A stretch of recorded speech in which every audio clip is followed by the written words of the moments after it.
Les supervolcans les plus grands et les plus méchants de notre planète se réveillent.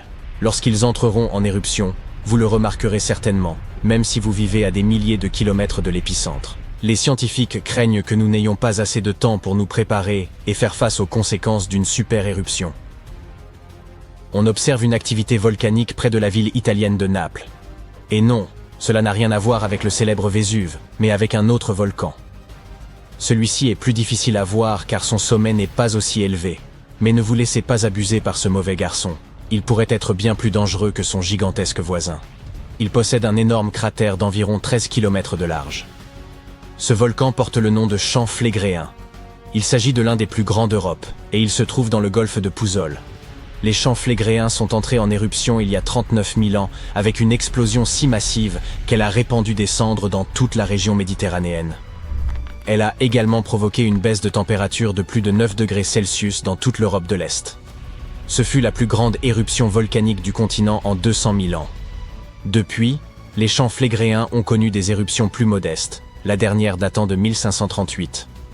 Aujourd'hui, la région regorge de petits cratères, de sources d'eau chaude et de bassins bouillonnants qui prouvent que ce supervolcan est toujours bien vivant et qu'il ne nous a pas oubliés.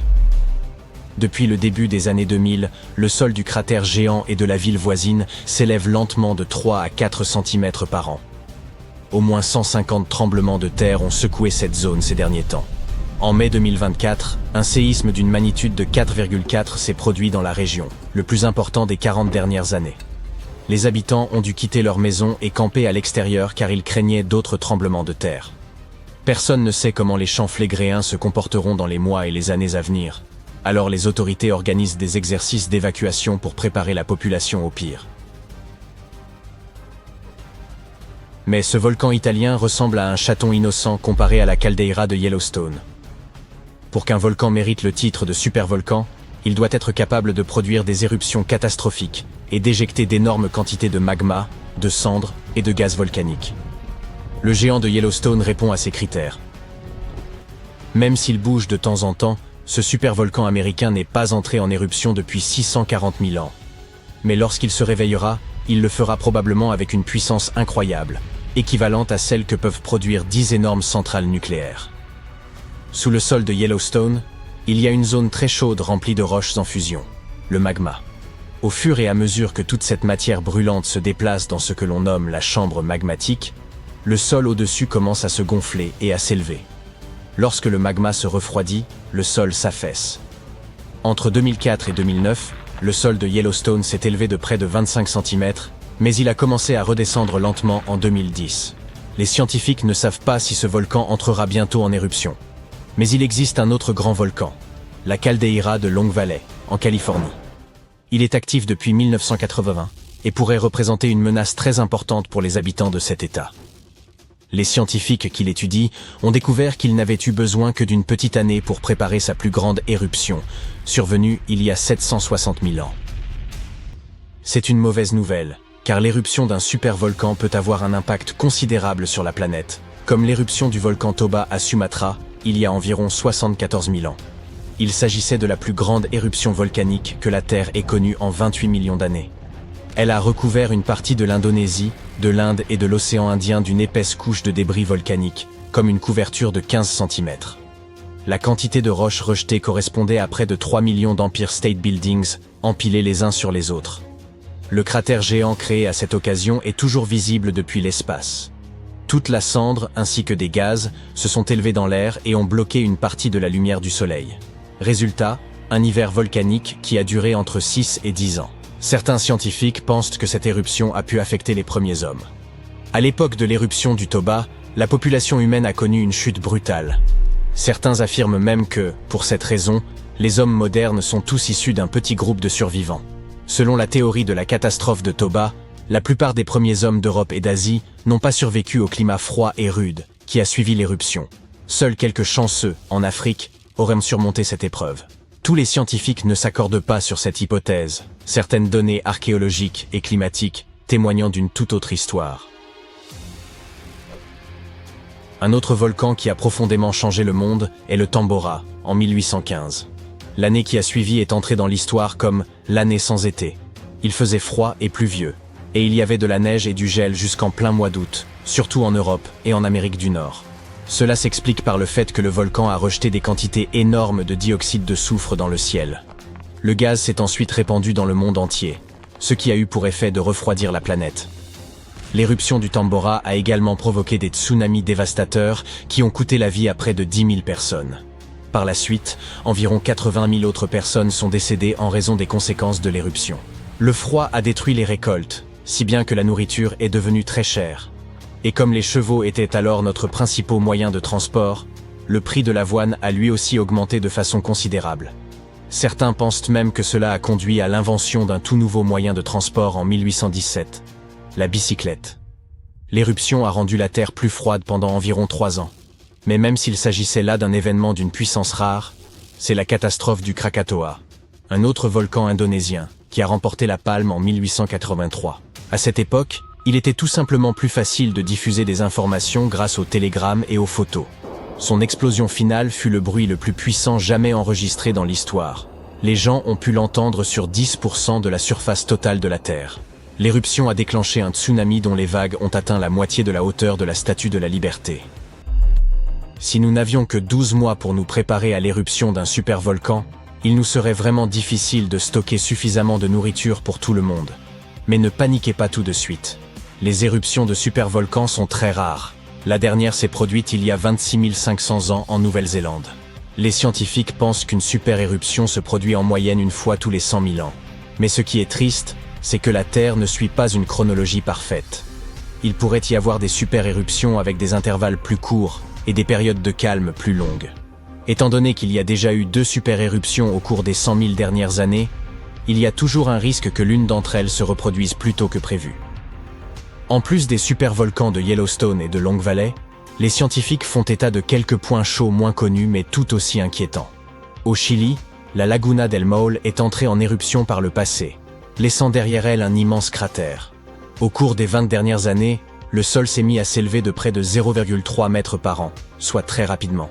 Certaines personnes s'inquiètent du fait que cela pourrait être le signe d'une grande éruption à venir.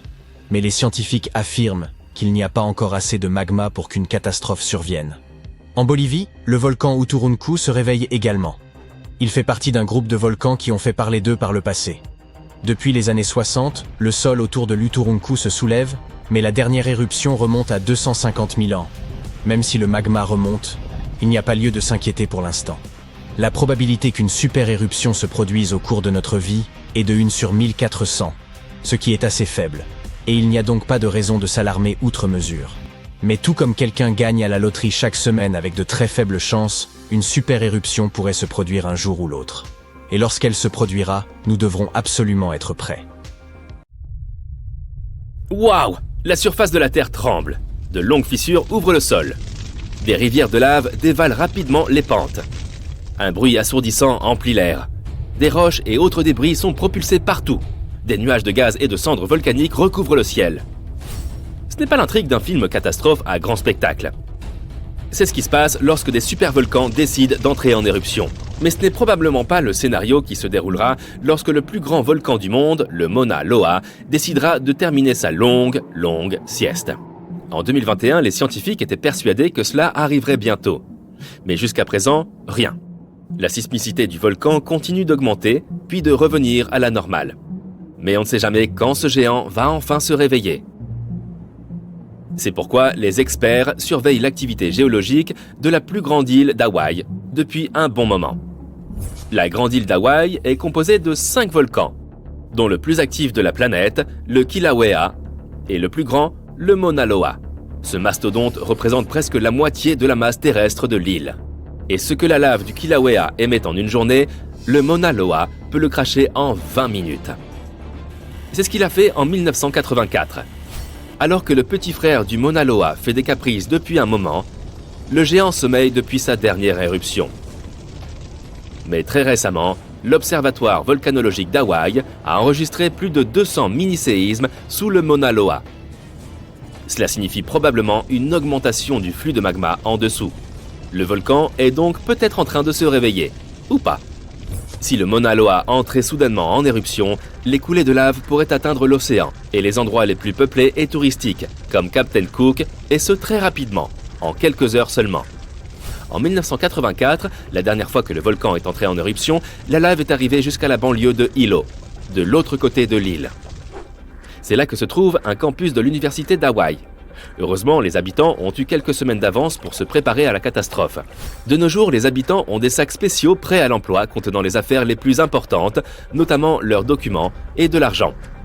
Ces précautions peuvent s'avérer utiles en cas d'évacuation d'urgence. Même si la plupart des éruptions du Mauna Loa n'ont jusqu'à présent touché que la zone du sommet, plusieurs d'entre elles ont envoyé de la lave jusqu'à l'océan. Et on ne sait jamais quelle sera la puissance de la prochaine éruption. Maintenant, quelle est la plus haute montagne sur Terre? Le mont Everest? Ça dépend. Du fond de la mer au sommet, le Mauna Loa est plus haut de 300 mètres que le célèbre pic himalayen. Le volcan est si grand qu'il fait littéralement s'affaisser sous son poids la plaque du Pacifique sur laquelle il repose. Les scientifiques affirment que lorsque ce monstre entrera en éruption, le volume de lave qui sortira constituera un danger de mort. Depuis qu'on enregistre son activité, le Mauna Loa est entré en éruption régulièrement, presque tous les 6 ans. Et même si sa dernière éruption remonte à environ 40 ans, les scientifiques sont certains que ça va se reproduire. Tu te souviens de la scène qu'on a évoquée au début?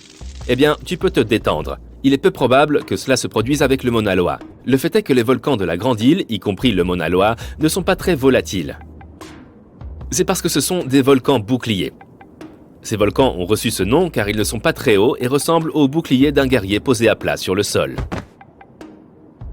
Les volcans boucliers sont formés par de la lave très fluide. Elle se déplace plus loin et forme des coulées beaucoup plus fines que la lave éjectée d'un stratovolcan, qui est de forme conique et haute, comme le tristement célèbre Krakatoa en Indonésie. Donc, si, ou plutôt quand, le Mauna Loa entrera en éruption, il n'y aura probablement pas de nuages de cendres ni de tonnes de débris. La chose la plus dangereuse sera la lave. Comme le Mauna Loa est un volcan bouclier, la lave est extrêmement fluide et volumineuse, ce qui lui permet de s'écouler loin et vite. À l'aide des cartes théoriques des évents, les experts de l'Observatoire volcanologique d'Hawaï ont établi des cartes des coulées de lave possibles. Ils s'inquiètent de la concentration de tremblements de terre à des taux élevés. Cela signifie probablement que la lave est en mouvement sous la surface. 500 à 600 tremblements de terre par jour sont une raison sérieuse d'être en état d'alerte. D'un autre côté, cela ne signifie pas nécessairement une catastrophe ou une éruption inévitable. Il y a une dizaine d'années, plusieurs tremblements de terre qui se sont produits en même temps ont signalé que quelque chose se passait sous le Mauna Loa. Mais aucune éruption n'a eu lieu. Au lieu de cela, la moitié du volcan s'est déplacée un peu vers le sud. Ainsi, il a probablement donné plus de place au magma pour rester sous la surface. Maintenant, revenons à l'éruption catastrophique que nous avons évoquée au début de la vidéo. C'est souvent ce qui arrive lorsqu'un supervolcan entre en éruption. Ce sont des volcans qui ont eu au moins une fois une éruption avec un indice d'explosivité volcanique de niveau 8, qui est le plus haut de l'échelle. Les supervolcans sont souvent très grands et démunis de cônes. C'est parce qu'ils sont généralement les restes de gigantesques chambres magmatiques qui se sont enflammées, laissant derrière elles une caldeira. On les trouve généralement au-dessus des points chauds. Les supervolcans peuvent produire des super éruptions. Et lorsqu'ils le font, ils soufflent plus de 1000 km3 de cendres, de roches fondues et de gaz chaud dans les airs. En d'autres termes, 4 super éruptions pourraient remplir le Grand Canyon à ras-bord. Les supervolcans se forment lorsque des volumes gigantesques de magma brûlant tentent de s'échapper des profondeurs du sous-sol. Ce magma s'élève près de la surface, mais ne parvient pas à percer la croûte terrestre. C'est pourquoi un énorme bassin pressurisé de magma bouillonnant se rassemble à une profondeur de quelques kilomètres seulement. La pression ne cesse d'augmenter car davantage de magma essaye d'atteindre la surface, jusqu'à ce que, boum, une super éruption se produise. La super éruption la plus récente s'est produite en Nouvelle-Zélande. Et quand on dit récente, c'était il y a environ 26 500 ans. C'est à ce moment-là qu'un supervolcan situé sous la surface du lac Taupo a craché dans l'air plus de 1250 km3 de cendres et de pierres ponces. Imagine que 500 000 grandes pyramides de Gizeh s'envolent en même temps.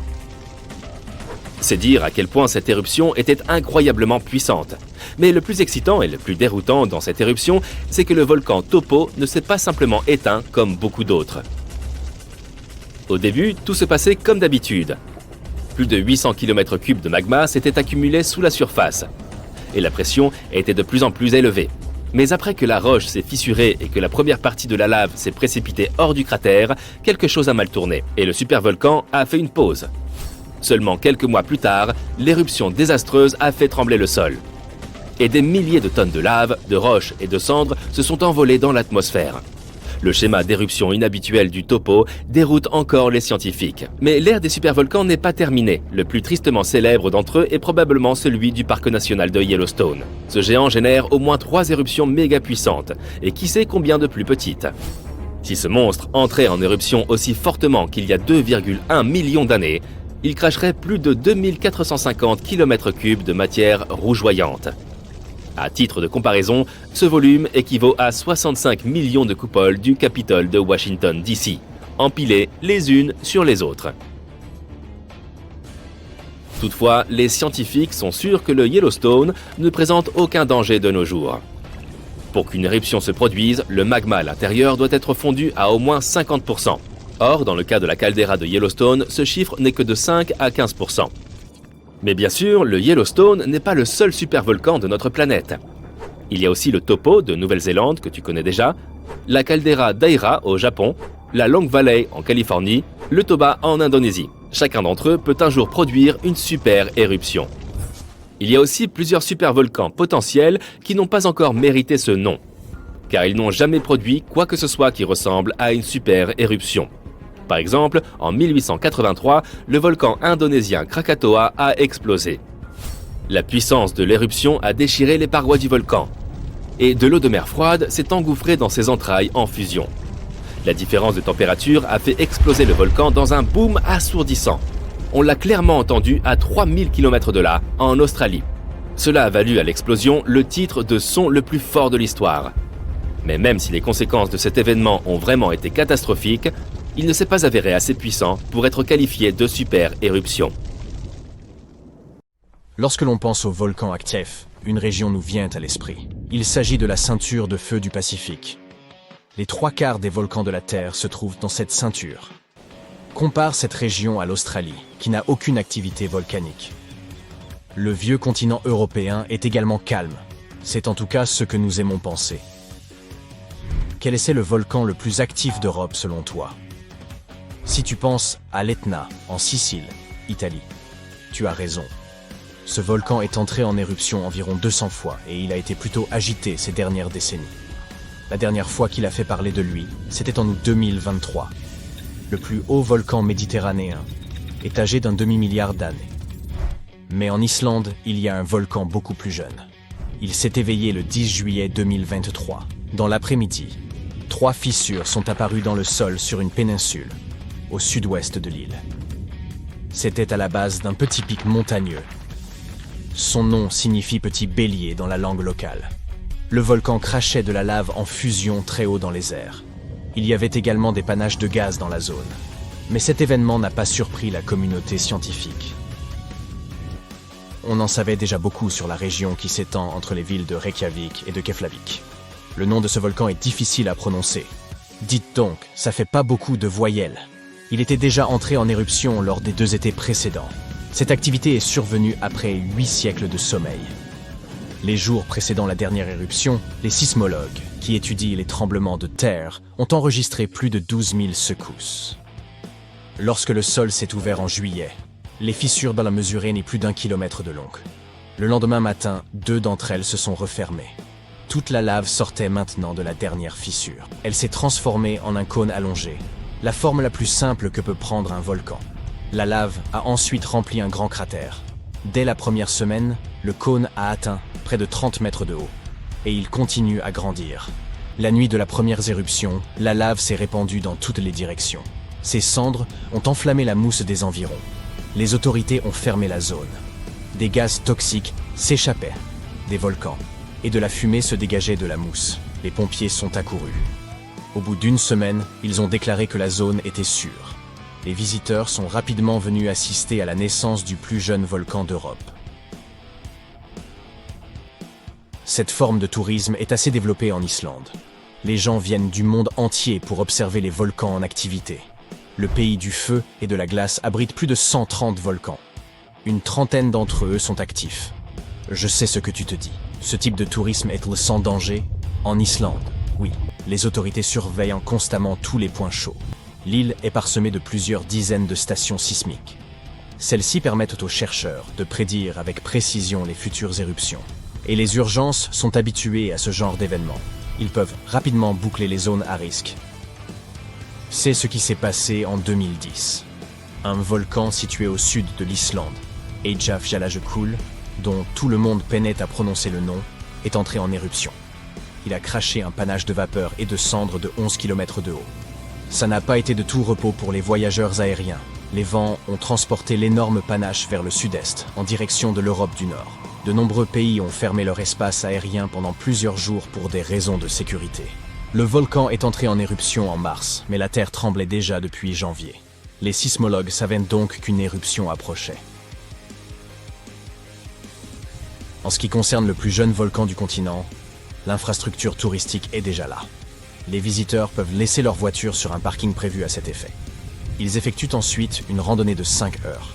Celle-ci mène à une plateforme d'observation. Les touristes sont alors si proches de l'épicentre qu'ils peuvent sentir la brume qui se dégage du cratère. C'est la nuit que le spectacle est le plus impressionnant. La sécurité n'est jamais un problème. Les scientifiques renouvellent régulièrement la carte des zones à risque. Ainsi, ceux qui suivent les règles n'ont rien à craindre. Plus d'une semaine après le début de l'éruption, une partie du cratère s'est effondrée. La lave s'est écoulée le long de la pente, à l'ouest. Cette majestueuse rivière incandescente, c'est de la lave qui se déplace lentement. Les scientifiques la classent dans la catégorie AHA. C'est un terme hawaïen. Il décrit une lave basaltique dont la surface est rugueuse et cassante. Elle se compose de blocs de lave fragmentés, des pyroclastes. Ils tombent à mesure que la substance s'écoule, laissant apparaître des zones rougeoyantes. Les sections de lave plus froides sont de couleur grise et noire. En avançant, elle émet un bruit de verre brisé. Près d'un mois après l'éruption du nouveau volcan, nous avons obtenu des images d'un phénomène intéressant. Une tornade s'était formée directement au-dessus de la coulée de lave. Ce phénomène s'est produit en raison des températures élevées, 1200 degrés Celsius. Lorsque les conditions sont réunies, une colonne d'air chauffée peut facilement se transformer en mini-tornade. Les scientifiques ont observé un événement similaire lors de l'éruption du mont Kilauea à Hawaï en 2018. Les champs de lave de la deuxième plus grande île d'Europe nous racontent l'histoire de la création de l'Islande.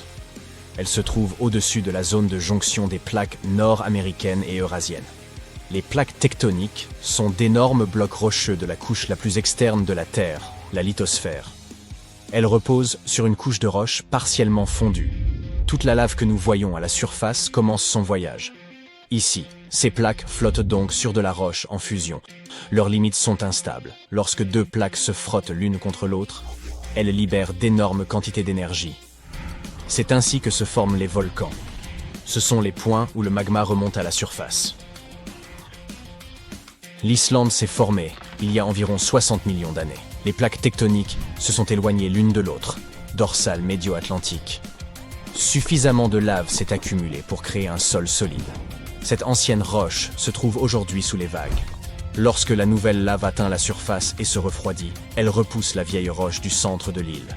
C'est pourquoi les parties les plus anciennes de l'Islande n'ont pas 60 mais 16 millions d'années.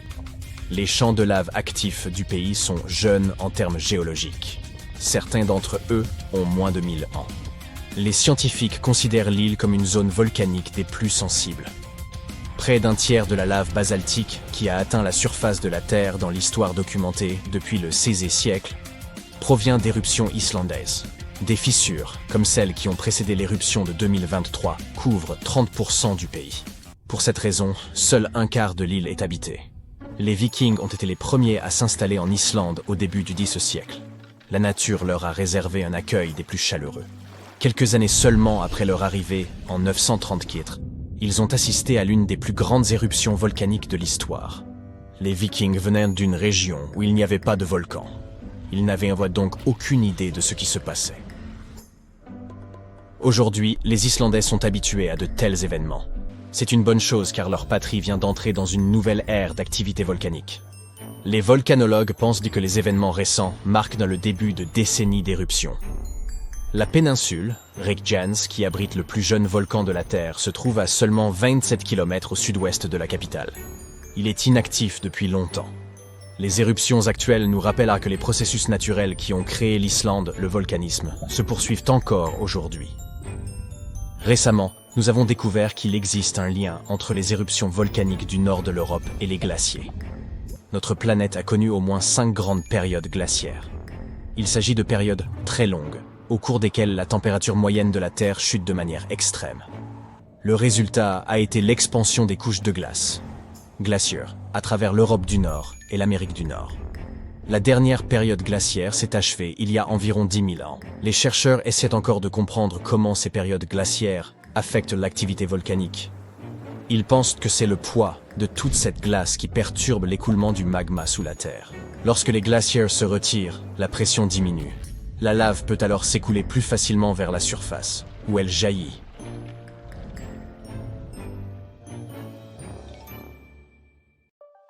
Frankenstein, un climat glacial et des torrents de lave, qu'ont-ils donc en commun?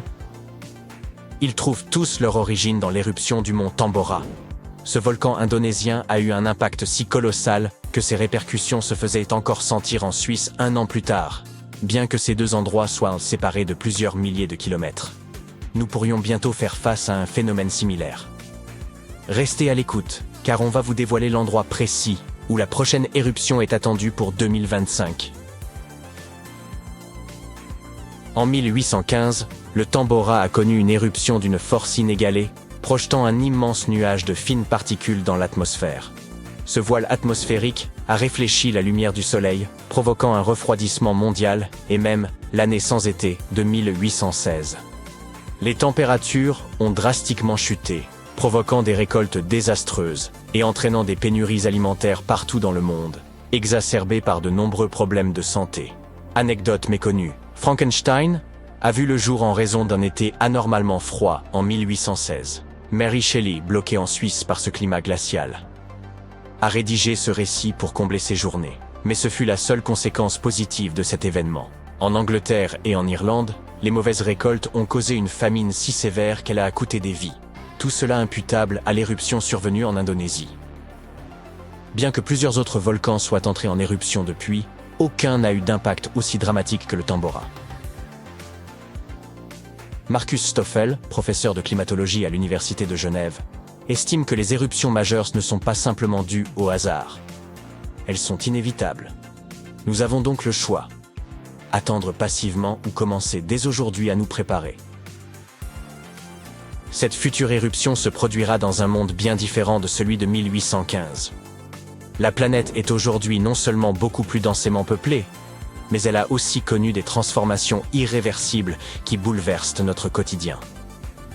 Si vous pensez que les volcans sont toujours les grands responsables, détrompez-vous. En réalité, ils ont joué un rôle fondamental dans la structuration de notre planète. Ils participent à la formation des terres, au développement de l'atmosphère et à la régulation du climat. Prenez Yellowstone par exemple. La lave épaisse qui s'est déversée à la surface a remodelé le paysage de manière irréversible. Lorsqu'un volcan entre en éruption, il projette un mélange de lave, de cendres et de gaz, dont du dioxyde de carbone. Mais ne vous alarmez pas, en comparaison des émissions de nos combustibles fossiles, la quantité libérée par les volcans est négligeable. Ce qui intéresse particulièrement les scientifiques, c'est le dioxyde de soufre, car son impact sur le climat peut être significatif. Lors d'une éruption volcanique majeure, le dioxyde de soufre peut être propulsé jusqu'à la stratosphère, à environ 11 km d'altitude.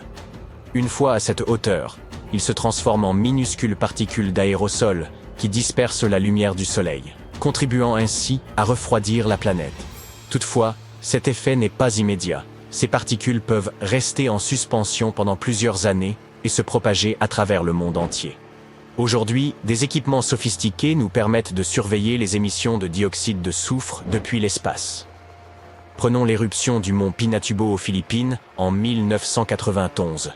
Environ 15 millions de tonnes de dioxyde de soufre ont été relâchées. Bien que cette quantité soit considérable, elle reste inférieure à celle du Tambora. Malgré tout, le Pinatubo a abaissé la température mondiale de près d'1,5 degré Celsius pendant plusieurs années, de même que le Tambora en son temps.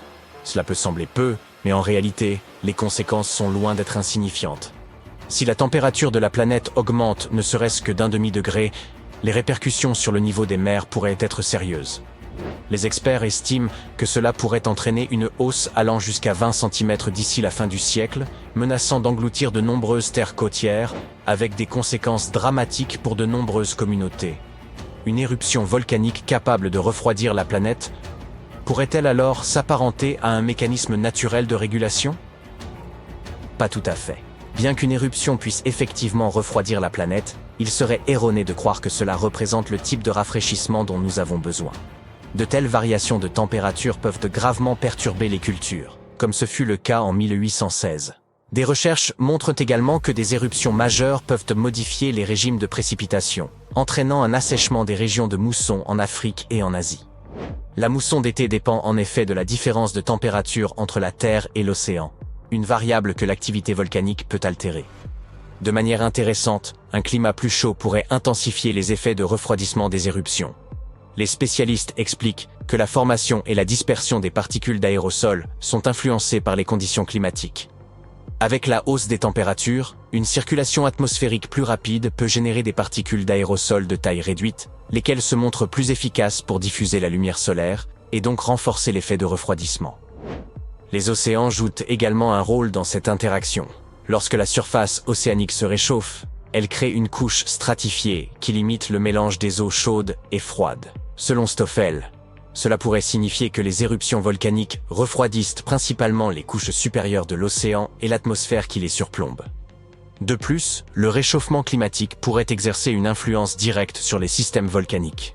La fonte des glaces, en réduisant la pression exercée sur la croûte terrestre, pourrait faciliter la remontée du magma et accroître la fréquence des éruptions. En outre, les précipitations accrues, liées au réchauffement, pourraient pénétrer les sols et interagir avec le magma, ce qui pourrait également favoriser les éruptions. Bien que l'idée d'une période de refroidissement due à une éruption volcanique puisse sembler avantageuse dans le contexte du changement climatique, les scientifiques préviennent que les conséquences pourraient être graves. Les répercussions immédiates pourraient s'avérer sévères, notamment pour les quelques 800 millions de personnes vivant à proximité de volcans actifs.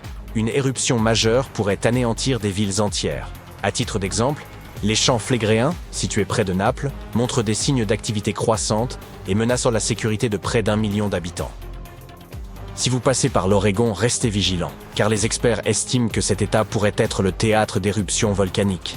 Cela vous effraie? Rassurez-vous. La situation n'est pas aussi alarmante qu'elle en a l'air. L'Oregon compte plus de 80 volcans, mais aucun de ceux situés à la surface ne suscite d'inquiétude pour le moment. C'est un volcan sous-marin qui pourrait entrer en éruption en 2025. Le mont sous-marin Axial est actuellement le volcan le plus actif du nord-ouest du Pacifique. Mais il demeure largement méconnu du public en raison de sa localisation à environ 500 km des côtes et à plus de 1500 mètres sous la surface. En raison de sa profondeur et de sa distance par rapport à la faille de Cascadia, sa prochaine éruption ne devrait ni provoquer de tsunami ni causer de séismes importants. Les données recueillies lors de ces éruptions pourraient cependant améliorer la surveillance de volcans potentiellement plus dangereux. On pourrait presque parler d'une éruption de courtoisie, n'est-ce pas? Prédire les éruptions demeure une tâche complexe. Nous lisons parfois des titres alarmants annonçant que Yellowstone est sur le point d'entrer en éruption. Faut-il prendre ces affirmations au sérieux? Pas vraiment. Certes, Yellowstone repose sur un supervolcan actif qui a connu 3 grandes éruptions explosives au cours des 2,1 derniers millions d'années.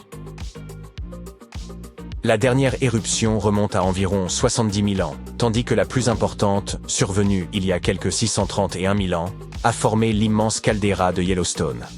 Nombreux sont ceux qui se demandent si une nouvelle éruption est imminente et, si oui, à quel moment elle pourrait se produire. Heureusement, les scientifiques développent de nouvelles méthodes pour mieux comprendre ces phénomènes. Une étude récente indique qu'il est peu probable que Yellowstone connaisse une nouvelle éruption majeure dans un avenir proche. La raison réside dans la structure du magma sous le parc, qui est fragmenté en chambres distinctes. Bien que des quantités significatives de magma soient encore présentes, elles ne sont pas suffisamment interconnectées pour permettre une éruption. Des recherches antérieures avaient suggéré l'existence d'une immense couche de magma sous Yellowstone, mais les dernières conclusions remettent cette hypothèse en question. Pour mieux comprendre la dynamique souterraine, les chercheurs ont eu recours à la technique de la magnétotellurique, qui exploite les champs électromagnétiques naturels de la Terre au lieu des ondes sismiques. Cette méthode, particulièrement adaptée au magma en raison de sa capacité à bien conduire l'électricité, permet de cartographier efficacement la roche en fusion et de mieux appréhender l'activité souterraine dans les régions volcaniques. Grâce à la magnétotellurique, les chercheurs ont pu dresser une carte détaillée du magma sous Yellowstone, les aidant ainsi à affiner leurs prévisions sur les futures éruptions. Mais que se passerait-il si une éruption de l'ampleur de celle du Tambora survenait à nouveau ? Cela provoquerait un véritable chaos climatique. Bien que les plus grands savants cherchent activement une solution à ce scénario, ils n'en ont pas encore trouvé, ce qui signifie que nous ne sommes pas vraiment prêts pour un second Tambora. Pour l'instant, toutefois, nous pouvons être rassurés. Aucune éruption majeure n'est prévue. Ouf! À première vue, il semble que nous vivions sur un radeau géant appelé continent, qui flotte sur de la lave en fusion en attendant de percuter un autre continent. Mais arrêtons-nous un instant dans un cours de sciences de niveau lycée. Notre planète ressemble à un gâteau, avec différentes couches d'ingrédients empilées les unes sur les autres, le noyau, le manteau et la croûte de la Terre. Où est-ce le glaçage ? La pâte à gâteau du dessus représente la croûte terrestre, composée de 3 types de roches savoureuses, ignées, sédimentaires et, dites-le avec moi, métamorphiques. Ces roches se forment de différentes manières, par exemple à partir de lave solidifiée ou de dépôts de particules et de minéraux. La croûte est ce sur quoi nous nous tenons. Elle abrite nos continents, nos océans et tout ce que nous voyons autour de nous. Vient ensuite le manteau, c'est-à-dire la couche qui se trouve juste en dessous de la croûte. Nombreux sont ceux qui pensent que le manteau n'est autre que de la lave, mais ce n'est pas tout à fait vrai. Tout comme vous mélangez différents ingrédients dans votre pâte à gâteau, le manteau est constitué de différents types de roches qui bougent et se déplacent en permanence. Enfin, nous arrivons à la partie la plus sucrée, le centre ou, dans le cas de la Terre, le noyau. Il se compose de 2 parties, le noyau externe et le noyau interne. Le noyau externe est constitué de roches et de métaux en fusion qui sont incroyablement chauds. Aïe, encore plus chauds que la surface du Soleil. Le noyau interne est solide, même si les températures y sont folles. Il ne devient pas liquide car la pression y est incroyablement forte. En voyant tout cela, on peut aisément imaginer qu'il y a sous nos pieds des kilomètres de lave et de roches brûlantes. Alors, comment se fait-il que les plaques tectoniques se déplacent ? Les continents ne flottent pas sur une mer de roches en fusion. Les croûtes océaniques et continentales reposent en réalité sur un manteau. Certes, il existe une couche de roches liquides dans notre planète. Le noyau externe, situé à environ 2900 km sous la surface, mais nous en sommes séparés par le manteau, qui est épais et solide. Les plaques tectoniques de la Terre se déplacent donc parce qu'elles reposent sur une épaisse couche de roches solides, le manteau supérieur. En fait, cette roche est soumise à une pression et à une chaleur incroyable, ce qui la fait couler au ralenti. C'est un peu comme le miel ou le sirop que vous versez sur les couches de votre gâteau. Lorsque vous déplacez le moule, le miel ou le sirop se déplace et s'écoule. De même, le manteau supérieur peut s'écouler et entraîner les parties qui se trouvent au-dessus de lui, mais beaucoup plus lentement que du miel. La roche est à la fois cassante et flexible. Elle peut se fissurer et se briser comme un biscuit. Je commence à avoir faim, moi. Mais elle peut aussi s'étirer et se plier comme un morceau de caramel. Lorsque les plaques s'accrochent les unes aux autres, elles ne peuvent plus bouger, mais lorsqu'elles se libèrent, elles recommencent à dériver, comme des pièces de puzzle qui se déplacent jusqu'à ce qu'elles rencontrent un nouvel obstacle. Ce sont des températures et une pression extrêmement élevées qui sont à l'origine de cet écoulement. C'est comme une grosse marmite de soupe sur le feu. Lorsque la soupe chauffe, elle commence à se déplacer, transportant la chaleur d'un endroit à un autre. C'est l'heure du déjeuner. En parlant de déjeuner, je veux dire de lave. Il n'y a pas que les roches en fusion qui remontent du noyau externe jusqu'au volcan. Lorsque les plaques tectoniques entrent en contact et qu'elles glissent l'une sous l'autre, leur frottement crée beaucoup de chaleur et de pression. C'est comme lorsque vous vous frottez les mains par temps froid. Elles finissent par se réchauffer. Ou lorsque vous allumez un feu avec des pierres. Et quand la roche fondue, ou magma, remonte à la surface, cela nous donne des volcans. Il y a longtemps, la Terre n'était pas divisée en continents comme elle l'est aujourd'hui. Au lieu de cela, il y avait une masse terrestre géante, connue sous le nom de Pangée, qui signifie « toute la Terre » en grec. Imaginez que vous soyez coincé au milieu d'un océan gigantesque. Avec le temps, ce supercontinent s'est lentement désagrégé. Ces parties se sont éloignées les unes des autres et ont formé les terres séparées que nous appelons continents. Cette idée est apparue pour la première fois au XVIe siècle, lorsqu'un cartographe s'est rendu compte que les côtes de l'Afrique, de l'Amérique et de l'Europe semblaient pouvoir s'emboîter comme des pièces de puzzle. Plus tard, des chercheurs se sont aperçus que la composition rocheuse de ces côtes était similaire, ce qui signifie qu'elles faisaient autrefois partie d'une masse géante, et ils ont appelé cela la théorie de la dérive des continents. Au début, les gens étaient plutôt sceptiques, car ils se demandaient comment des terres aussi massives pouvaient bouger. Aujourd'hui, nous serions tous en mesure de l'expliquer, n'est-ce que pas? La croûte terrestre est donc divisée en quelques très grandes plaques et en de nombreuses autres plus petites. Elles sont toutes en mouvement, même si c'est au ralenti. Nous ne pouvons pas le sentir et nous ne verrons aucun changement particulier au cours de notre vie. C'est un processus qui dure des centaines de millions d'années. Lorsque les plaques se déplacent, elles interagissent les unes avec les autres de manière fascinante. Par exemple, lorsque deux plaques entrent en collision, l'une peut être poussée sous l'autre, ce qui contribue à créer une zone de subduction.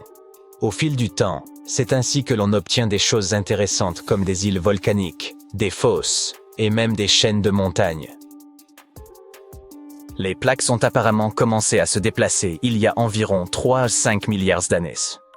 Il leur a fallu un certain temps pour se regrouper et former le premier supercontinent dont nous avons connaissance, le dénommé Ur. Aujourd'hui, ces vestiges constituent des parties de Madagascar, de l'Inde et de l'Australie. La Pangée a vu le jour il y a 335 millions d'années. Mais ce ne sera probablement pas le dernier supercontinent à se former. Ainsi, dans un avenir lointain, de nouvelles générations pourraient vivre sur ce que l'on appelle la Pangée prochaine. Lorsque la croûte océanique de l'Atlantique prendra lentement sa place sous la croûte continentale, le bassin océanique de l'Atlantique se refermera, ce qui explique que les continents finiront par se rapprocher. Cela signifie que les Amériques rencontreront l'Afrique et que l'Eurasie sera renversée sur le côté.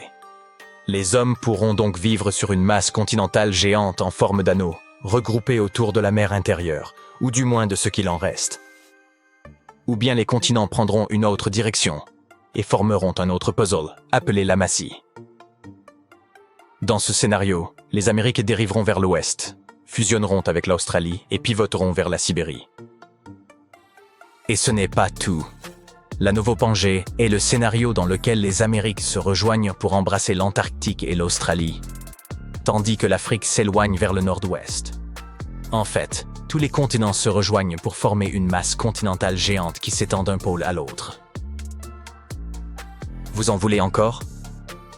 Alors c'est parti. Il existe aussi l'hypothèse de l'Orica, qui est similaire à la Novo-Pangée. Seulement, ici, tous les continents s'unissent pour former une terre gigantesque qui se concentre autour de l'équateur. Un bel endroit où vivre, avec un soleil permanent et d'interminables journées à la plage. Et qui sait quel genre de fossés, de montagnes, d'îles et autres beautés géologiques magnifiques nous obtiendrions avec ce supercontinent géant.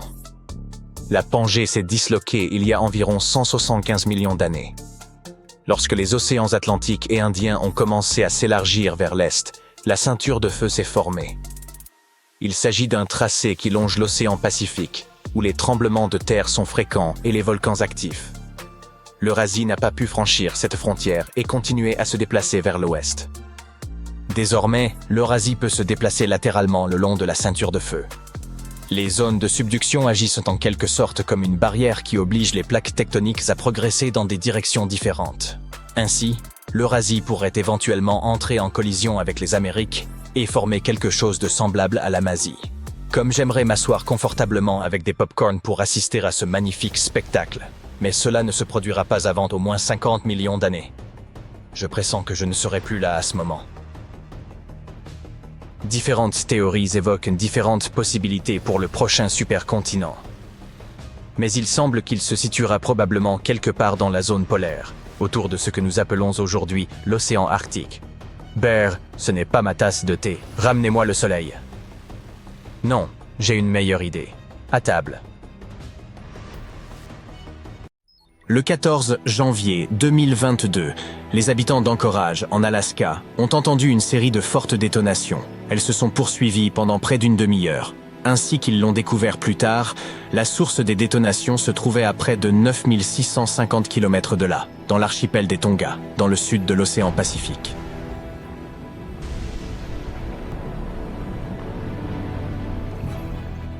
Le volcan sous-marin Unga Tonga s'était brusquement réveillé de son sommeil profond. Sa dernière éruption remontait à la fin du mois de décembre 2021, après 7 ans d'inactivité. Le Unga Tonga avait projeté un important panache de cendres dans la stratosphère, visible même depuis la capitale située à 69 km du volcan. Les jours suivants, il avait émis de la vapeur et du gaz sur une hauteur de 11 km. Par ailleurs, il avait laissé échapper des cendres qui s'étaient accumulées sur ses flancs et qui avaient même fait augmenter la taille de son île. Il s'était ensuite rendormi et les autorités avaient annoncé qu'il était en sommeil. Mais quelques semaines plus tard, il se réveilla à nouveau, avec une force folle. Il projeta des nuages de cendres à 19 km dans l'atmosphère. Ces nuages bloquèrent le soleil à certains endroits et tombèrent du ciel sous forme de pluie. Les ondes sonores de l'éruption firent plusieurs fois le tour de la planète. Les habitants des îles Fidji entendirent un son qui leur rappela le tonnerre. Certains grondements atteignirent même le Canada. Les ondes de choc furent ressenties 4 fois au Japon et dans l'Utah, et au moins 2 fois dans le Massachusetts. L'éruption provoqua des dizaines de milliers d'éclairs. Elle déclencha également un méga tsunami de plusieurs centaines de mètres de haut. Il endommagea des bâtiments et des infrastructures, tels que des câbles sous-marins. Ces vagues extrêmes se propagèrent jusqu'à la côte californienne, et une marée inhabituellement haute se produisit le long des côtes pacifiques du Canada. Les scientifiques ont par la suite étudié les données sismiques pour comprendre les causes d'une éruption aussi massive. Leur modèle de recherche a montré qu'il y a eu une grande explosion, probablement parce que du gaz était piégé dans les roches comme dans une cocotte minute laissée trop longtemps sur le feu. Cette explosion a libéré une énorme quantité d'énergie, équivalente à 5 des plus grands essais nucléaires souterrains. Cet incident est survenu dans une zone peu profonde de la mer, où les roches remplies de gaz abondent. Normalement, lorsqu'un volcan entre en éruption, ces fumées provoquent un refroidissement temporaire à la surface de la Terre. Mais l'éruption du Unga Tonga était différente. Elle n'a pas produit beaucoup de fumée, mais a libéré une énorme quantité de vapeur d'eau, l'équivalent de 60 000 piscines olympiques. La chaleur intense de l'éruption a transformé de grandes quantités d'eau de mer en vapeur, qui a ensuite été projetée dans l'atmosphère. Toute cette vapeur d'eau s'est retrouvée dans la stratosphère, une couche de l'atmosphère trop sèche pour que s'y forment des nuages ou de la pluie. Les scientifiques ne disposant d'aucune observation de ce type, ils ne sont pas en mesure de nous dire si cette éruption aura des effets à long terme sur nos conditions météorologiques. En effet, le seul moyen de mesurer la vapeur d'eau stratosphérique est d'utiliser des satellites spéciaux, et ceux-ci n'existent que depuis 1979. Et il n'y a pas eu d'éruption similaire à celle du Unga Tonga pendant cette période. En fait, l'incident du Unga Tonga est l'éruption de ce type la mieux documentée de l'histoire récente. Les scientifiques disposèrent de nombreux outils pour l'étudier. Des satellites qui prenèrent des photos depuis l'espace, ainsi que des capteurs qui écoutèrent les vibrations et les mouvements de la Terre. Une éruption similaire a eu lieu en 1991 sur un volcan des Philippines. Mais à l'époque, les scientifiques ne disposaient pas d'instruments aussi perfectionnés qu'aujourd'hui. Des experts de différents pays ont examiné les données satellitaires juste après l'éruption du Unga Tonga.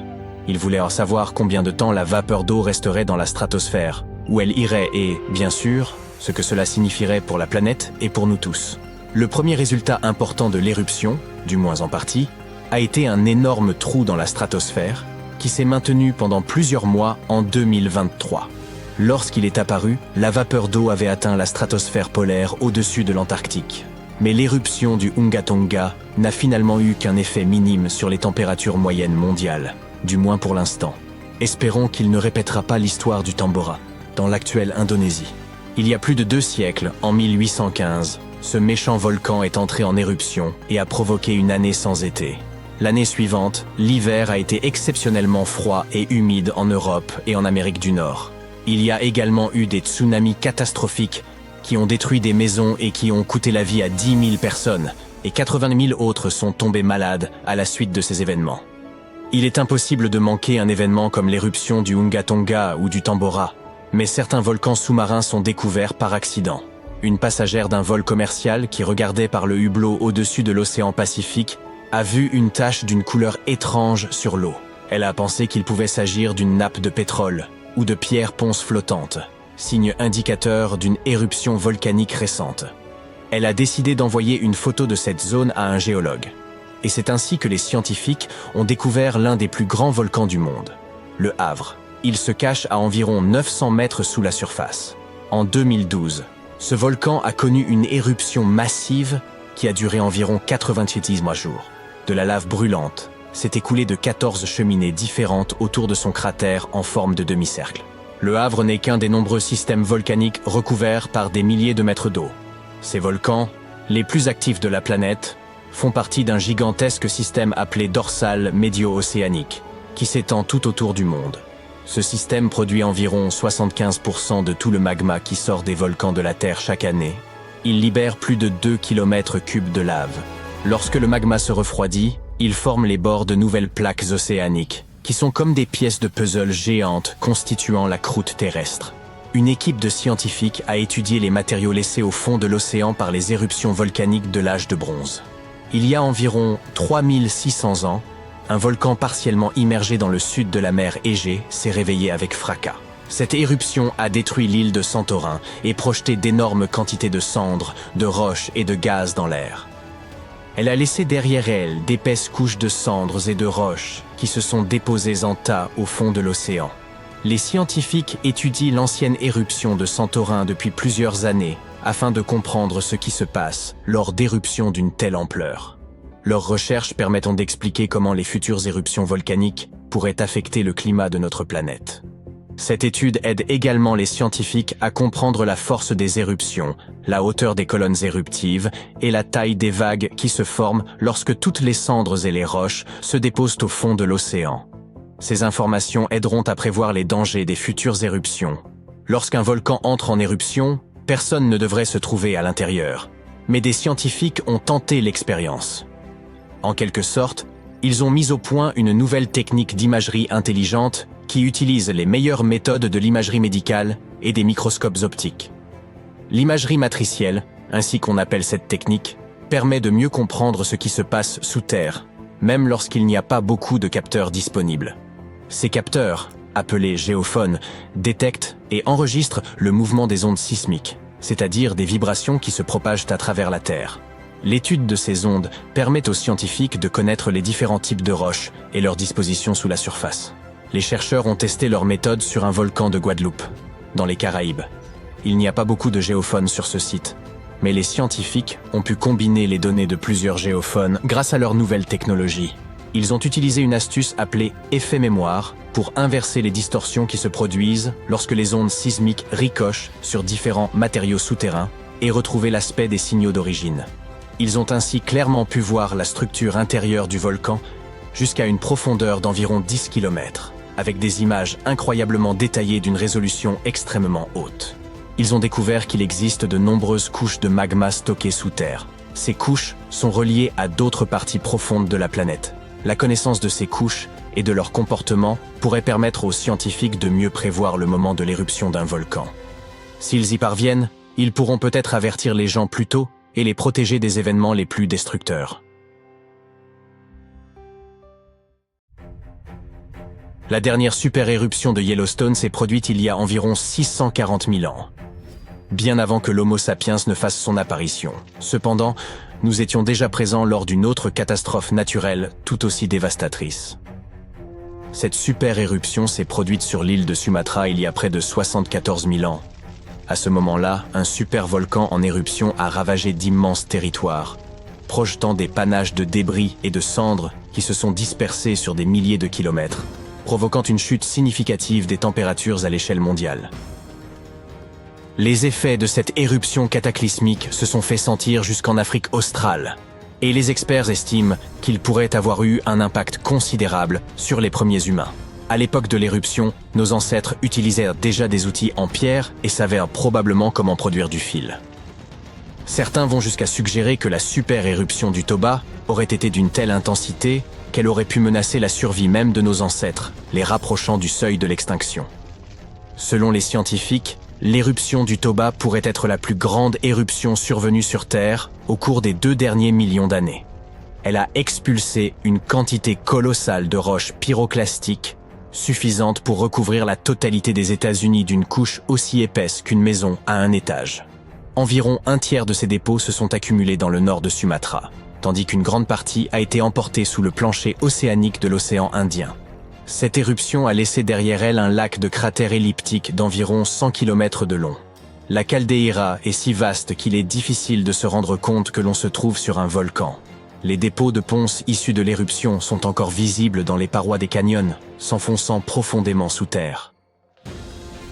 Bien que le volume de ponce et de cendres impliqués dans cette catastrophe fasse l'objet d'un consensus, les experts restent incertains quant à la quantité exacte de soufre qui a été libérée dans l'atmosphère.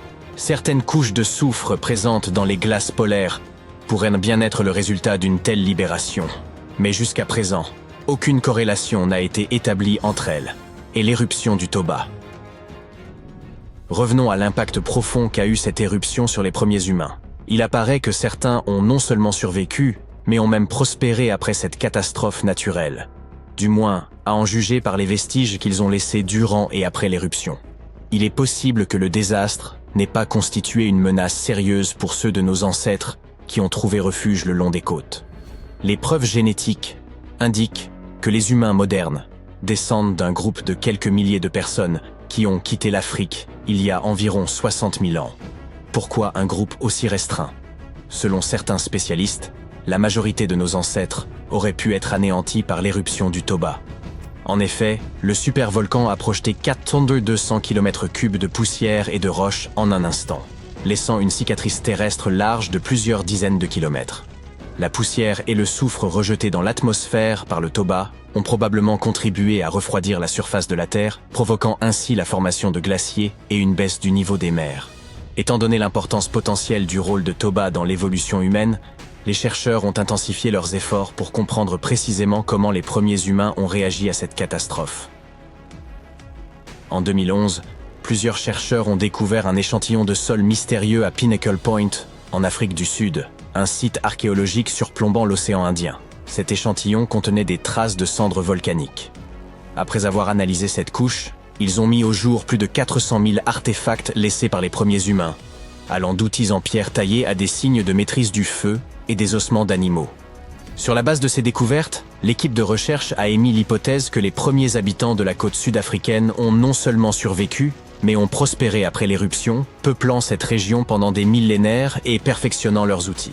Cette région aurait pu servir de refuge pendant et après l'éruption du Toba. Une étude de 2009 a suggéré qu'elle aurait pu faire chuter les températures mondiales d'une dizaine de degrés, rendant la survie extrêmement difficile ailleurs en Afrique. Mais si un hiver volcanique s'est produit, il est probable que les températures côtières aient été moins rigoureuses. D'autre part, des études plus récentes suggèrent que le Toba a libéré tellement de soufre dans l'atmosphère que les aérosols formés auraient pu s'amasser, limitant ainsi leur effet refroidissant à long terme. En d'autres termes, les températures auraient chuté drastiquement juste après l'éruption, mais uniquement dans certaines régions.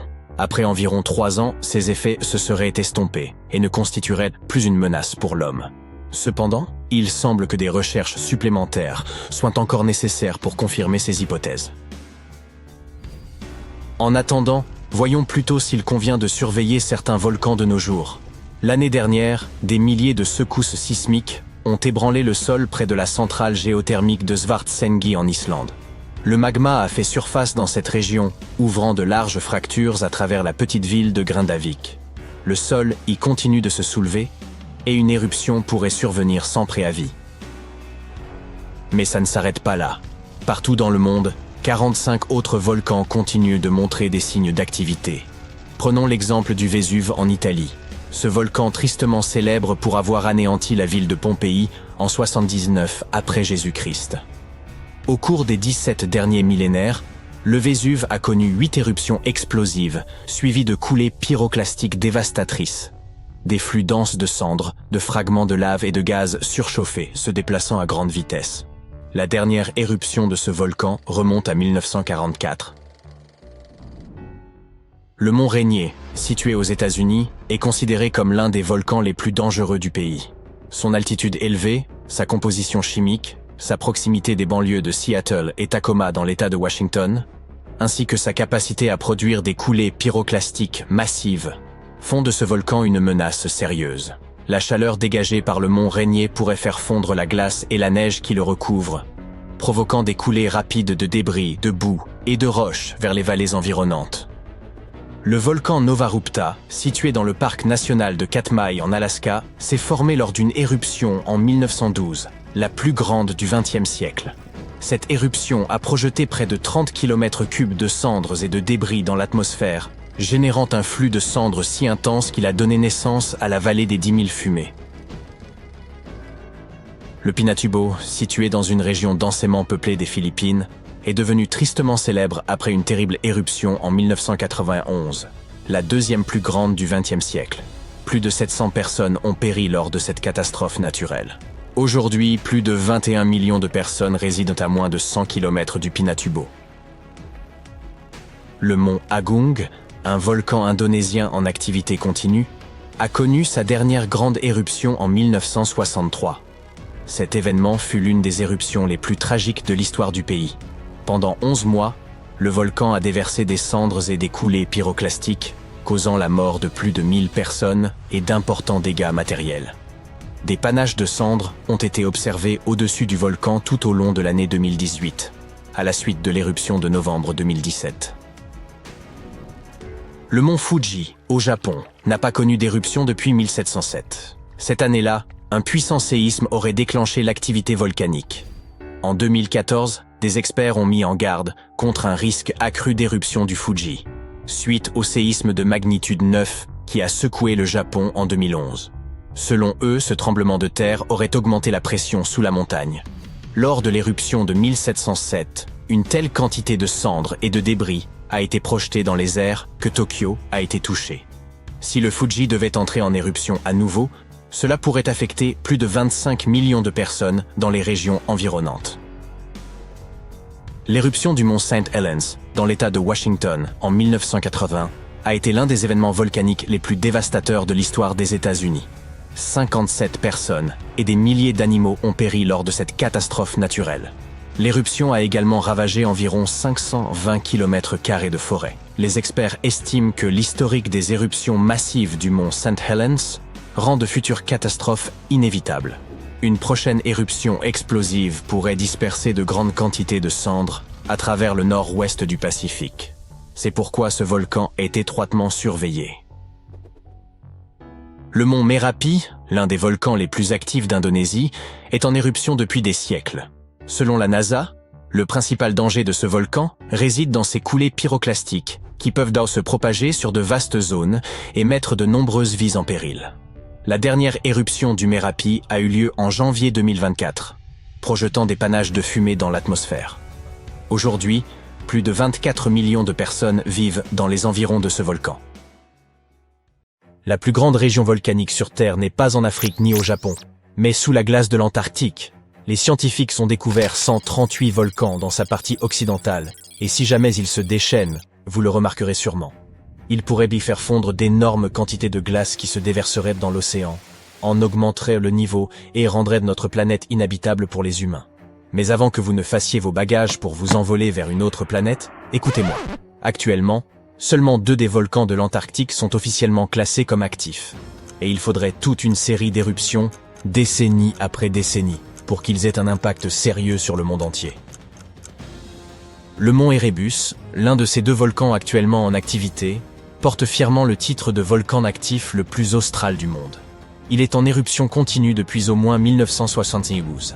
Il émet des panaches de gaz et de vapeur, et parfois, il expulse même des roches. Les scientifiques appellent ça des éruptions stromboliennes. L'une de ses caractéristiques les plus impressionnantes est un lac de lave situé dans l'un de ses cratères sommitaux, avec des matériaux en fusion à la surface. De tels lacs sont assez rares car certaines conditions sont nécessaires pour que leur surface ne gèle jamais. Le second volcan actif est l'île de la Déception, une masse de terre en forme de fer à cheval. C'est la caldeira d'un volcan actif qui est entré en éruption pour la dernière fois il y a plus de 50 ans. Les scientifiques qui le surveillent disent qu'il ne devrait pas se réveiller de sitôt. L'Antarctique est également le théâtre de régulières fumerolles. Il s'agit d'émanations de gaz et de vapeurs volcaniques.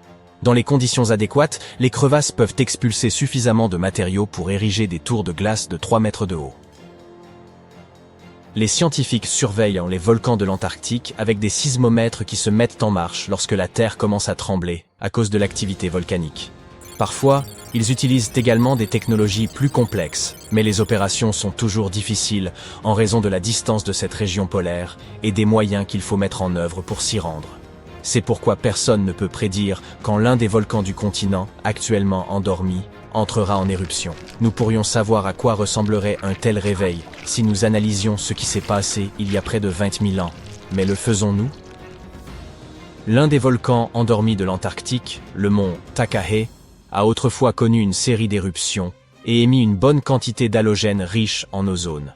Certains scientifiques disent que ces événements ont réchauffé l'hémisphère sud. Les glaciers auraient commencé à fondre, et cela aurait contribué à mettre fin à la dernière ère glaciaire. Pour que ces événements se répètent, il faudrait à nouveau une série d'éruptions avec émission d'halogène provenant d'un ou de plusieurs volcans se trouvant au-dessus de la glace. C'est un scénario peu probable, mais comme cela s'est déjà produit dans le passé, ce n'est pas complètement impossible. Quant aux volcans cachés sous une épaisse couche de glace, on pense que leur gaz aurait du mal à atteindre l'atmosphère. Cependant, ils seraient suffisamment puissants pour faire fondre d'énormes cavernes et produire d'importantes quantités d'eau de fonte. La nappe glaciaire de l'Antarctique occidental est humide et n'est pas attachée à sa base. Cette eau de fonte agirait donc comme un lubrifiant et mettrait rapidement en mouvement la glace qui la recouvre. Le volume d'eau qu'un volcan de cette taille pourrait produire ainsi n'est rien comparé au volume de glace qui le surplombe. Ainsi, une seule éruption ne ferait pas de différence. Cependant, avec plusieurs éruptions de volcans situés près ou sous les grands courants de glace de l'Antarctique occidental, ce serait une autre histoire. Ces courants de glace sont des rivières qui transportent une grande partie de l'eau de l'Antarctique vers l'océan. Si elles modifiaient leur vitesse et apportèrent des quantités inhabituelles d'eau dans l'océan, son niveau monterait. À mesure que la glace deviendrait de plus en plus fine, il y aurait de plus en plus d'éruptions. Les scientifiques appellent ça un effet d'emballement. Un phénomène similaire s'est produit en Islande. Le nombre d'éruptions volcaniques a augmenté lorsque les glaciers ont commencé à reculer à la fin de la dernière période glaciaire.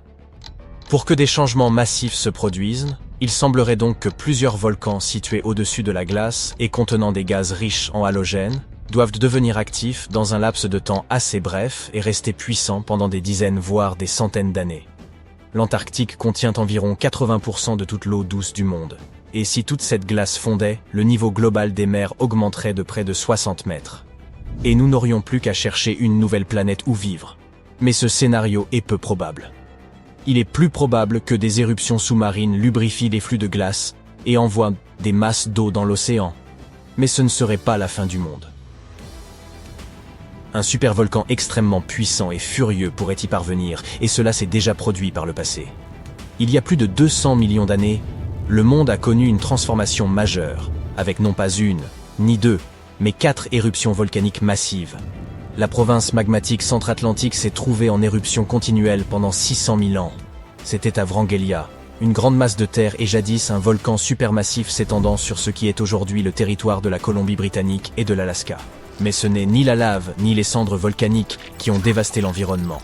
L'éruption a fait exploser les niveaux de carbone. La planète n'a plus jamais été la même après ça. Cette activité volcanique aurait permis aux dinosaures de devenir les géants que nous avons découverts dans Jurassic Park. Elle aurait déclenché une saison des pluies de 2 millions d'années et rendu la planète chaude et humide. Les dinosaures ont adoré. Les chercheurs ont creusé profondément dans les couches sédimentaires, sous un ancien lac en Asie pour découvrir ses secrets. Ils ont trouvé des traces de cendres volcaniques et de mercure, des signes évidents de ces éruptions. Ils ont également pu confirmer les grandes augmentations des niveaux de dioxyde de carbone. Cela aurait rendu l'atmosphère torride, et la pluie s'est mise à tomber abondamment. La mauvaise nouvelle, c'est qu'une autre éruption comme celle-ci pourrait se produire. Le supervolcan situé sous le parc national de Yellowstone dort depuis près de 70 000 ans. Mais s'il se réveillait, ce serait bien plus catastrophique que l'éruption du mont St. Helens en 1980. On la considère comme l'éruption volcanique la plus désastreuse de l'histoire des États-Unis. Elle s'est produite après 2 mois de tremblements de terre et d'injections de magma, qui ont affaibli puis détruit toute la face nord de la montagne. La colonne éruptive s'est élevée à plus de 24 000 mètres dans l'atmosphère et a répandu des cendres sur 11 États américains et plusieurs provinces canadiennes. Et la dernière éruption de Yellowstone fut 1000 fois plus grande que celle-ci. Le sol de Yellowstone repose sur un point chaud, composé de roches fondues et semi-fondues. Ce magma s'écoule au-dessous du parc, à environ 8 km de profondeur, et fait s'enfler le sol comme un ballon. Mais lorsque le magma refroidit, le sol retourne à son état habituel. Les volcanologues surveillent cette activité depuis un siècle. Ils ont remarqué que le sol s'était soulevé d'environ 25 cm il y a une vingtaine d'années, mais que depuis 2010, il redescendait. Les experts disent que nous n'avons pas à craindre de grandes éruptions prochainement. La fin du monde n'est donc pas pour demain. Mais une certaine activité souterraine retient actuellement l'attention des scientifiques. Comme les humains n'ont pas été témoins de tout ce qui a pu se passer à Yellowstone, il est plutôt difficile de dire avec certitude ce qui se mijote là-dessous. Yellowstone a connu quelques grandes éruptions au cours des quelques derniers millions d'années.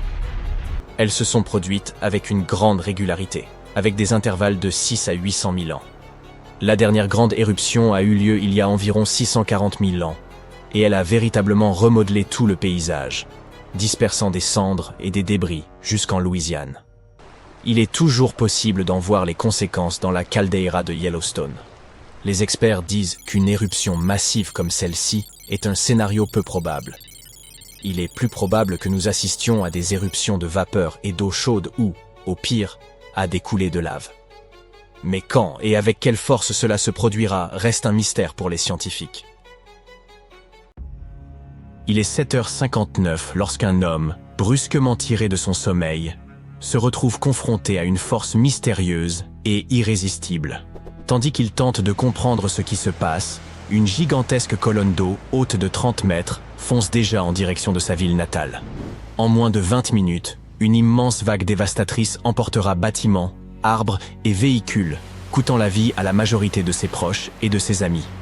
Ce scénario peut, hélas, survenir à tout moment. Le 26 décembre 2004, des milliers de touristes venus d'Europe et d'Amérique savourent les plaisirs des plages tropicales de Thaïlande, du Sri Lanka et d'Indonésie, lorsqu'un séisme sous-marin d'une magnitude exceptionnelle de 9,3 frappe au large de la côte ouest de Sumatra. Ce tremblement de terre, le plus puissant jamais enregistré en Asie, déclenche l'un des tsunamis les plus destructeurs de l'histoire, connu sous le nom de tsunami du lendemain de Noël. En quelques heures seulement, 230 000 vies seront fauchées.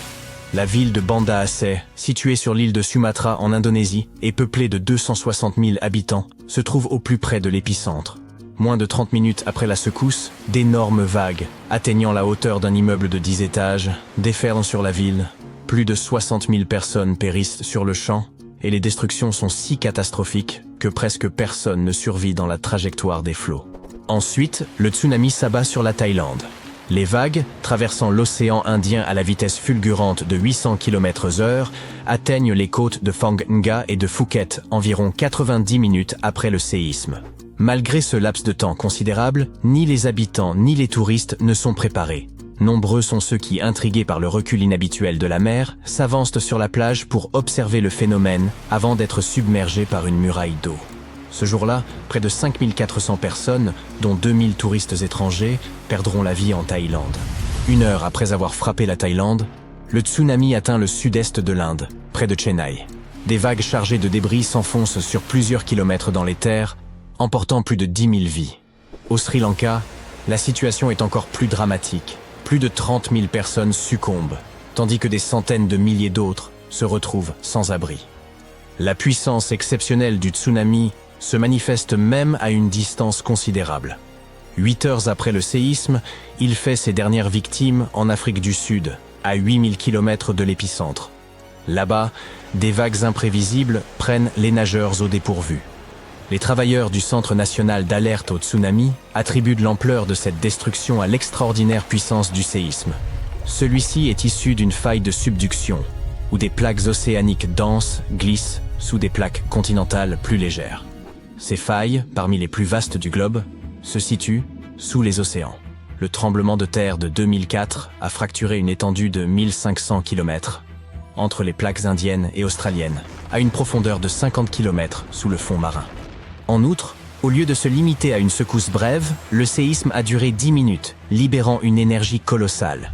Pendant ce laps de temps, d'immenses portions du plancher océanique se sont élevées de 40 mètres, un mouvement d'une ampleur prodigieuse.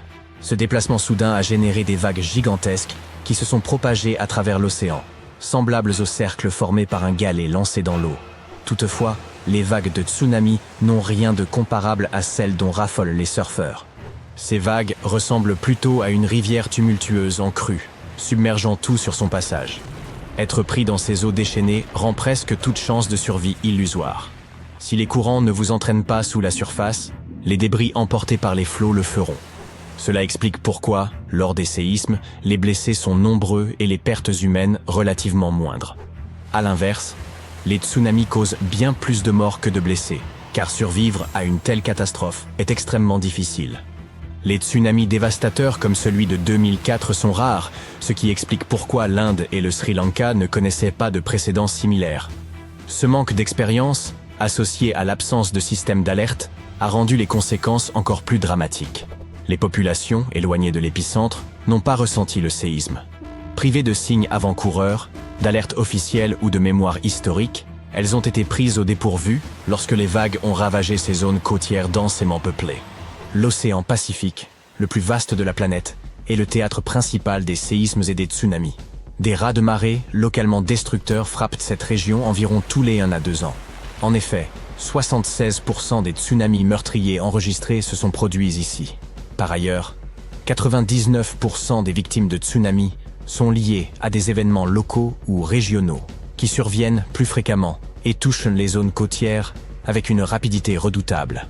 Une question demeure toutefois, un tsunami aussi dévastateur que celui du 26 décembre pourrait-il se reproduire? La réponse est malheureusement complexe. Un système d'alerte a été mis en place dans l'océan Indien pour prévenir les nations côtières des tsunamis potentiels. Cependant, le comportement humain reste un obstacle majeur. Cela a été illustré lors d'un test grandeur nature en 2012, lorsque de nombreux habitants de Banda Aceh, en Indonésie, ont ignoré les tours d'évacuation malgré une alerte au tsunami. Il semble que l'expérience ne suffise pas toujours à ancrer les bonnes réactions. Le réseau d'alerte de l'océan Indien repose sur des capteurs de pression sous-marins situés près des failles tectoniques. Ces capteurs enregistrent les variations et transmettent les données à des bouées de surface, qui relayent ensuite ces informations par satellite vers des centres de contrôle terrestres. Les autorités analysent les données et décident si des alertes doivent être émises ou s'il faut prononcer l'évacuation. Aceh, situé sur l'une des failles les plus actives du monde, a adopté des mesures de sécurité supplémentaires. Des sirènes ont été installées dans les villes côtières, les habitants reçoivent des alertes sur leur téléphone et des tours d'évacuation en béton armé, capables d'abriter 500 personnes, servent de zones sécurisées spécialement conçues pour les situations d'urgence. Pour évaluer la préparation des populations, les autorités ont organisé un exercice d'évacuation en 2009. 18 pays de l'océan Indien ont participé à cette simulation d'un puissant séisme, mobilisant des milliers de communautés côtières, et les responsables ont conclu à la réussite de cet exercice. Le premier véritable test du système est survenu en avril 2012, lorsqu'un séisme sous-marin de magnitude 8,6 à l'ouest d'Aceh a déclenché des alertes au tsunami. Bien qu'aucune vague significative ne se soit formée, cet événement a mis en lumière des lacunes majeures. De nombreux habitants ont négligé les tours d'évacuation et choisi de fuir en voiture ou à moto, provoquant d'immenses embouteillages dans la ville. Cela a laissé certaines personnes coincées dans des zones à haut risque en cas de tsunami. La situation était chaotique, au point que certains ont même pris la décision de retourner sur la plage à la recherche de signes d'un tsunami. Une très grave erreur. Il reste donc encore beaucoup à faire pour améliorer les chances de survie face au tsunami. Ce qui est essentiel cependant, c'est d'en reconnaître les signes avant-coureurs. Cela commence par de violentes secousses terrestres, De puissants séismes dans les zones côtières peuvent déclencher des tsunamis. Si vous constatez que l'eau de la plage se retire à une vitesse inquiétante, exposant le fond marin, les récifs et des poissons échoués, partez immédiatement. Des sons inhabituels provenant de l'océan peuvent aussi constituer un avertissement. Un bruit fort et rugissant, comparable à celui d'un train ou d'un moteur à réaction, peut aussi signaler l'arrivée d'un tsunami. Si vous remarquez l'un de ces signes, il est crucial de ne pas attendre les ordres officiels d'évacuation. Quittez immédiatement les zones basses et dirigez-vous vers des terrains plus élevés. Si vous êtes à la maison, assurez-vous que tous les membres de votre famille soient informés de la situation et suivez les consignes des autorités. Gardez également à l'esprit que les tsunamis d'origine locale peuvent frapper en quelques minutes, ce qui exige une réaction rapide. Pour un tsunami plus lointain, il est possible d'avoir davantage de temps pour évacuer. Si vous ne pouvez pas vous éloigner suffisamment, trouvez refuge dans des bâtiments élevés en béton armé. Évitez les petites constructions ou les habitations situées dans des zones basses, où les risques sont accrus. Si vous êtes en mer, restez au large, car les tsunamis sont moins dangereux en eau profonde. Il est donc essentiel d'éviter de revenir au port lorsqu'une alerte au tsunami est en cours. Si vous êtes déjà au port, consultez les autorités portuaires pour obtenir des consignes. Et si vous avez la possibilité de vous diriger vers des eaux profondes, faites-le calmement. Pour les propriétaires de petites embarcations, il peut être préférable de quitter le bateau et de chercher refuge en hauteur. Et, par-dessus tout, privilégiez votre sécurité en gagnant un terrain plus élevé plutôt que de sauver vos biens. Pour les habitants des zones côtières, certaines précautions peuvent être prises à l'avance pour protéger vos biens. Étant donné que la majorité des vagues de tsunami mesurent moins de 3 mètres, vous pourriez envisager de surélever votre maison afin de limiter les dégâts. Vous pouvez également consulter un ingénieur afin d'en évaluer la solidité et de la renforcer si nécessaire. Enfin, n'oubliez pas de sécuriser les dépendances et d'installer des clôtures qui permettront aux animaux de se réfugier en hauteur.